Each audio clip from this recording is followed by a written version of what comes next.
جب ہم تمام اہل اسلام غسل سے فارغ ہوں، تجہیز و تکفین سے فارغ ہوں، اور جب میت والے گھر میں ہم پہنچیں تو آداب تعزیت کیا ہونا چاہیے؟ اب کسی کے گھر میں انتقال ہو گیا، اب ہم وہاں پر جائیں تو رسول پاک صلی اللہ علیہ وسلم نے فرمایا کہ اہل میت یعنی گھر والوں کو صبر کی اور تسلی کی تلقین کرنا چاہیے۔ وہاں بیٹھ کر دنیاوی خرافات، حفوات، دنیاوی لعب اور باتوں میں مشغول نہیں رہنا چاہیے۔ وہاں بیٹھ کر اچھی باتیں کرو، ان کو تسلی دو، ان کو صبر کی تلقین کرو، اور ہو سکے تو تسبیح پڑھیں، کلمات پڑھیں، سورہ بقرہ، سورہ یاسین کی تلاوت کریں اور میت کے لیے ایصال ثواب کرتے رہیں۔ وہ دنیاوی باتوں سے پرہیز و اجتناب لازم ہے ایسے موقع پر۔ جب جنازہ گھر سے چلے اس کو کفن دے دیا جائے، اب ضروری ہے کہ آپ جنازے کے پیچھے پیچھے چلیں، اور جنازہ گاؤں یا شہر کی جامع مسجد یا بڑے میدان میں ہونی چاہیے۔ جب جنازہ وہاں پہنچ جائے تو اب اللہ کے نبی صلی اللہ علیہ وسلم نے فرمایا حدیث میں کہ جس جنازے میں 3 صفیں لگ جائیں تو اس پر جنت واجب ہو جاتی ہے۔ 3 صفوں کا لگ جانا جنت کو واجب کر دیتا ہے۔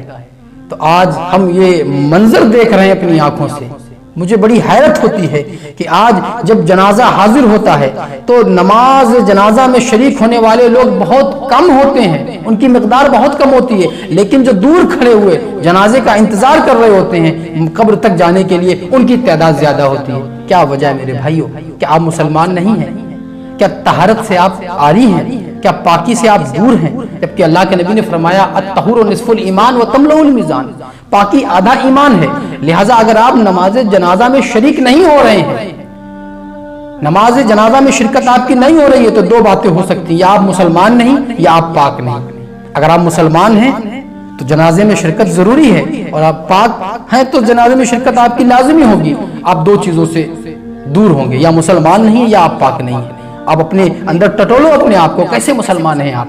جنازہ کی نماز ہو رہی ہے اور آپ ثواب سے محروم ہیں۔ حضور پاک صلی اللہ علیہ وسلم نے فرمایا کہ جس نے نماز جنازہ میں شرکت کی اور تدفین میت تک وہ حاضر رہا تو اس کو 2 قیرات کے برابر ثواب دیا جائے گا، یعنی 2 احد پہاڑ کے برابر اس کو ثواب ملتا ہے۔